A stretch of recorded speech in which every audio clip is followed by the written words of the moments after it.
자, 이번 영상에서는 2015 개정 교육과정에 대해서 한번 알아보겠습니다. 자, 2015 개정 교육과정은 현재 고등학교 1, 2, 3학년 모두에게 적용되는 교육과정입니다. 교육과정이라 함은 우리가 지금 학교에서 배우고 있는 여러 가지 모든 배움의 핵심이 되는 것들을 교육과정이라고 얘기한다면 그 핵심이 되는 그 배움에 대한 그 전반적인 흐름이 2015년을 기점으로 바뀌었다는 겁니다. 보통 교육과정은 개편된 이후에 3년 뒤에 시행이 되기 때문에 2018학년도에 1학년, 2019학년도에 2학년, 2020학년도에 3학년 이렇게 해서 다 이렇게 적용이 됐습니다. 현재가 2021학년도이기 때문에 지금 현재 1, 2, 3학년 모두가 이 2015 개정 교육과정에 적용되고 있습니다. 자, 작게 보면 교육과정이라 하면 우리 교과서가 바뀐 겁니다. 그죠? 교과서에 무엇을 배울 건지 내용이 바뀐 건데 자, 어떻게 바뀌었는지 한번 알아보도록 하겠습니다.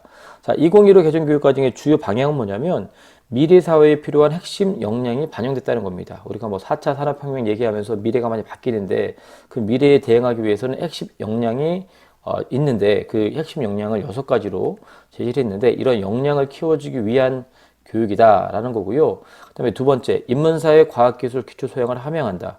인문사회 역량과 과학기술의 역량을 함양한다는 얘기는 이게 바로 많이 들었던 문이과가 통합된다는 겁니다. 인문학적 상상력과 과학기술의 창조력을 갖춘 어떤 창의적 인재를 양성하기 위해서 문과, 이과의 구분이 아니라 문과, 이과를 통합해서 이제는 그런 인재를 만들어내는 게 2015 개정교육과정의 핵심이고요.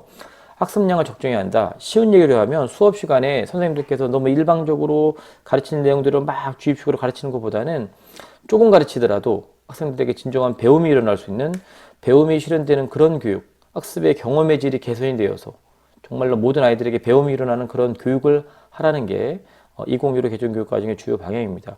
그래서 실제적으로 교과서가 많이 얇아졌습니다. 옛날 대비해서 2009 개정교육과정 대비해서 교과서가 많이 얇아지고 그 다음에 선생님들로 하여금 교육과정 재구성이라고 하는 그러한 엄청난 임무를 부여해서 꼭 굳이 교과서에 있는 거를 그대로 순서대로 나갈 게 아니라 정말로 아이들의 배움을 위해서 저런 위에서 말했던 역량을 키워주기 위해서 그 수업 시간에 교과서에 의존하지 말고 다른 많은 자료들을 활용해서 정말로 배움이 일어나는 즐거운 수업을 하라는 게 교육과정의 핵심이고요. 또한 교수 학습 방법, 학습 및 평가 방법을 개선한다는 얘기는 뭐냐면 가장 큰 핵심이 뭐냐? 자, 과정 중심 평가가 도입이 된다는 겁니다. 우리는 항상 그 결과 중심 평가를 하잖아요. 중간고사, 기말고사 잘 봐서 평가를 내는 게 핵심이었다면 수업 시간에 일어나는 이 모든 과정도 평가에 넣어라. 그래서 토론학습이나 협력, 탐구, 프로젝트 수업 같은 거를 많이 활성화해서 수업 시간에 이런 과정까지도 평가하는 게 이 주요 방향 중에 하나가 되고요. 자, 그래서 중점 내용이 뭐냐? 일단 공통 과목이 도입이 됩니다. 전국의 모든 고등학교의 1학년들은 국어, 수학, 사회, 그 다음에 한국사, 통합사회, 통합과학, 과학탐구 실험이라고 하는 이 7과목을 모두가 똑같이 1학년 때 배웁니다. 그래서 이 1학년 때 기본적으로 공통 과목을 배워놓고요.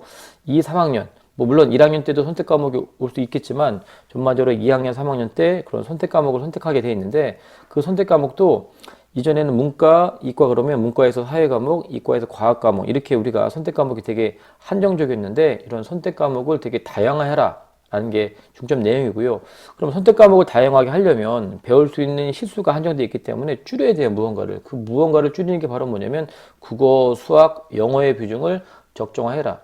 고등학교에서 암암리에 또는 합법적이든 아니면 암암리에 불법적으로 하든 국영수 비중을 많이 늘려놨습니다. 왜? 중요하니까. 수능에도 중요 과목이고 그다음에 우리가 판단하기에 국영수가 가장 중요하다고 여겨왔기 때문에 지금까지 교육은 근데 그 국영수를 줄이고 그 대신에 선택 과목을 다양화하는 거죠. 특히 사탐, 과탐에 해당하는 이런 과목들을 좀 다양화하라는 게 핵심이고 그 다음에 이전에 배우지 못했던 교양 과목도 다양하게 하라는 게 핵심입니다.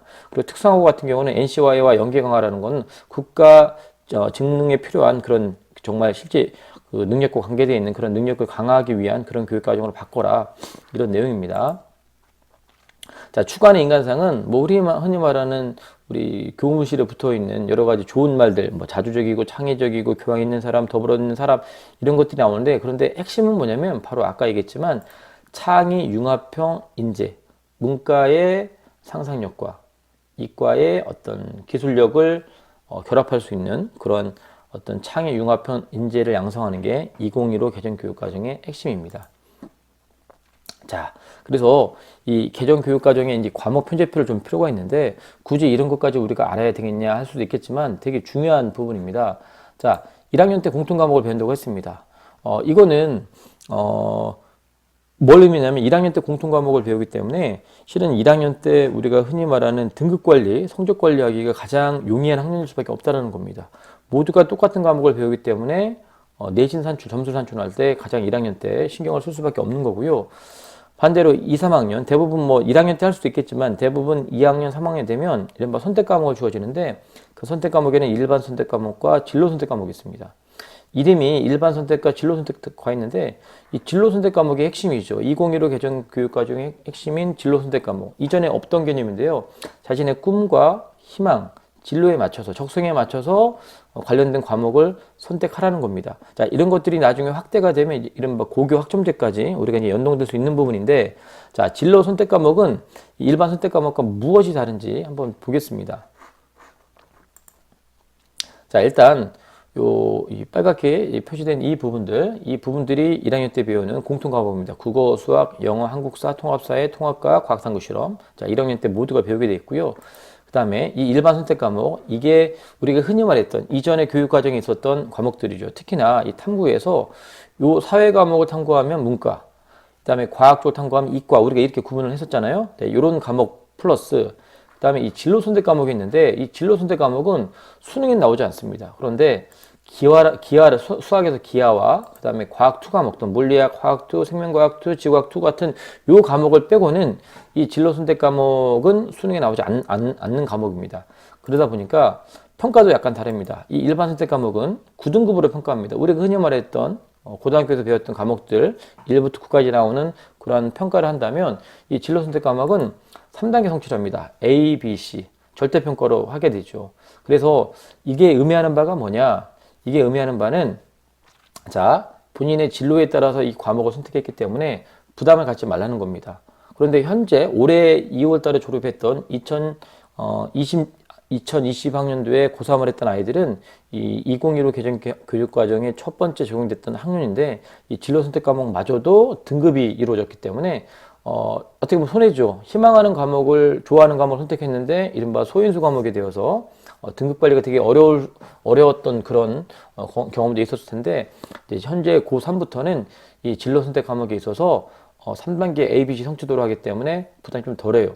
근데 거꾸로 얘기하면 부담이 덜하기 때문에 또 진지하게 이 과목을 안 할 수도 있습니다. 특히나 3학년 때 수능 준비한다고 이 진로 선택 과목을 정말로 이렇게 되게 안 좋은 모습으로 그냥 자습을 한다거나 아니면 다른 식의 모습으로 시간 때우듯이 보내는 학교가 있을 수 있습니다. 하지만 진정한 의미의 2015 개정 교육과정 그 내용으로 들어가면 이때 수능 공부도 따로 하는 건 맞겠지만 이 수업 시간에는 이 과목의 특성에 맞게끔 정말로 탐구하고 연구하고 발표하고 토론하면서 이런 수업을 했을 때 생활기록부에 세특에도 기록할 수 있는 내용들도 다양할 수 있고 무엇보다 자신의 전공에 대한 어떤 관심을 늘려나갈 수 있는 시간이 될 수 있기 때문에 되게 유익하게 보낼 수 있다고 생각합니다.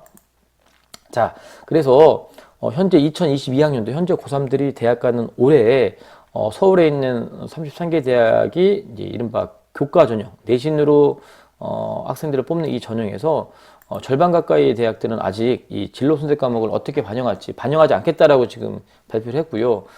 그 다음에 이런 환산 점수로 단순하게 예를 들면 A를 맞으면 뭐 5점을 주고 B를 맞으면 뭐 3점을 주고 C를 맞으면 1점을 주고 뭐 이런 식으로 하겠다는 대학들이 일부 있습니다. 근데 장기적으로 봤을 때는 물론 진로 선택 과목은 전공 적합성을 나타낸다고 했기 때문에 학생부 교과보다는 학생부 종합에 더 어울리는 그 과목 선택이 되겠죠. 하지만 아까 이전에 선생님이 얘기한 것처럼 이 진로 선택 과목을 2, 3학년 때 되게 무력하게 만들 수 있는 수업의 환경이 될 수 있기 때문에 대학에서 그렇게 하지 않았으면 좋겠다라는 바람으로 이런 진로 선택 과목도 이렇게 그 교과 성적에 반영하는 방법들을 많이 모색하고 있고요. 기본적으로 한 3과목 정도를 반영하려고 한다는 그런 분위기가 많이 있었습니다. 아울러 자, 수능 과목도 이제 바뀔 수밖에 없겠죠. 올해 2021 수능에서는 교육과정은 바뀌었는데 수능은 바뀌지 않았던 그런 약간 매치가 되지 않는 부분이 있었지만 현재 고3부터는 이제 수능 과목도 선택 과목으로 바뀝니다. 그래서 가장 큰 변화는 국어하고 수학에서 이른바 선택 과목이 적용이 되죠.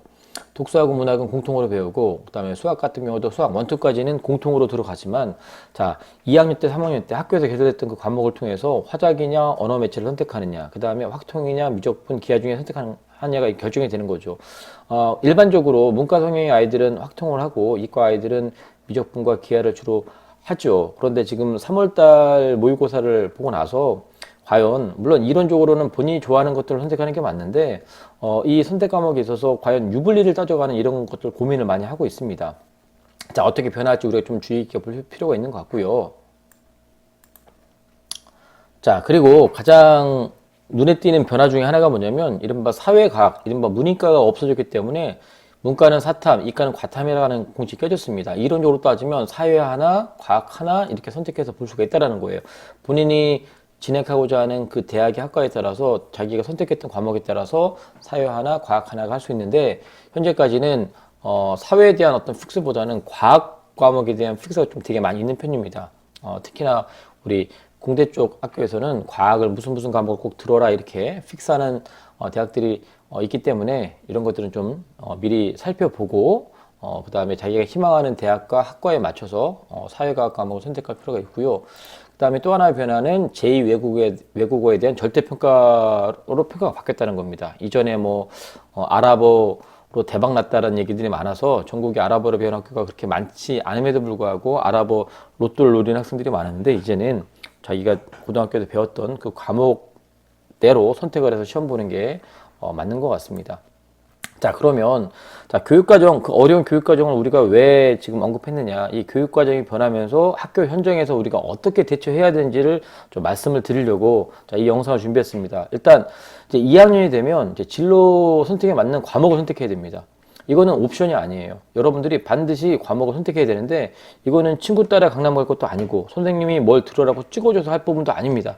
여러분들의 진로에 맞춰서 과목을 선택할 수밖에 없는 거예요. 마치 대학교에서 대학생 우리 선배들이 본인의 전공에 맞춰서 과목을 선택하는 것처럼 우리 뭐 그렇게 넓은 의미의 과목 선택권이 많이 있는 건 아니겠지만 아무튼 본인의 과목 선택을 해야 되는 그런 그 시기가 옵니다. 근데 무작정 하는 게 아니라 본인의 진로에 맞춰 선택을 하기 때문에 진로 탐색에 노력을 할 수밖에 없고요. 또한 그런 것들이 대학 갈 때 특히나 학생부 종합전형에서 전공 적합성을 나타낼 수 있는 하나의 방법이다.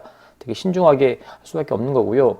두 번째는 이제 수동적인 수업이 아니라 배움이 일어나는 수업이 돼야 됩니다. 내가 뭔가를 정말로 이 시간에 배웠다. 그래서 선생님이 제시하는 선생님이 의도했던 그런 어떤 역량들을 내가 얻어냈다라는 게 되기 위해서는 많은 걸 하기보다는 정말로 그 수업에 적극적으로 참여하는 모습이 필요하고요. 그 다음에 과정 중심 평가가 있기 때문에 꼭 다 끝나고 나서 중간고사 대박나고 기말고사 대박나고 이런 개념으로 접근하지 말고 지금은 수행평가 비중도 상당히 의무적으로 늘어났습니다. 다만 코로나 시기 때문에 각 교육청마다 약간의 그 되게 강제성들을 좀 많이 유연하게 풀어준 상황이지만 예를 들면 수행평가 뭐 40% 이상 반드시 뭐 해라, 뭐 논술형은 반드시 20% 이상 출제해라, 뭐 이런 식으로 교육청에서 이렇게 약간의 매뉴얼들이 내려온 게 있습니다. 특히나 수행평가로만 100% 평가하는 교과목도 있을 수 있고요. 또 수업 시간마다 평가를 할 수도 있습니다. 그렇기 때문에 여러분들이 옛날처럼 시험 보기 일주일 전 또 시험 보기 뭐 보름 전에만 다 열심히 공부해서 결과를 잘 맞겠다는 이런 생각을 좀 버리셔야 되고 무조건 수업 시간에 열심히 참여해야 합니다.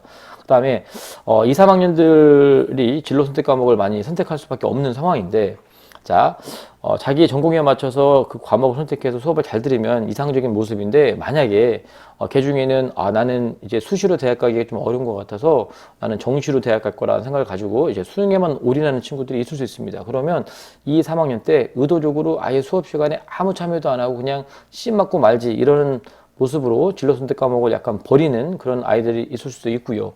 또한 그 다음에 너무나 그 진로 선택 과목을 절대평가다 보니까 그냥 조금만 해도 그냥 성적 잘 받겠지라고 하는 아니라는 생각 가지고 하다 보면 그 기준치에 못 맞아서 정말 말도 안 되는 그런 결과가 나올 수도 있습니다. 액면 그대로 우리가 무조건 교육청이나 교육부에서 제시한 것들을 액면 그대로 다 받아들일 수 있는 건 아니겠지만 그럼에도 불구하고 이 바뀐 시스템 안에서 내가 과연 나의 역량을 어떻게 발휘할 수 있는지 되게 잘 고민해 보시고 수업 시간에 바뀐 교실의 모습, 바뀐 수업의 모습에 여러분들이 적극적으로 참여하여서 정말로 이 2015 개정 교육과정이 원하는 그 방향에서 여러분들의 역량을 진정으로 적극적으로 나타낼 수 있는 그런 모습이 되었으면 좋겠습니다.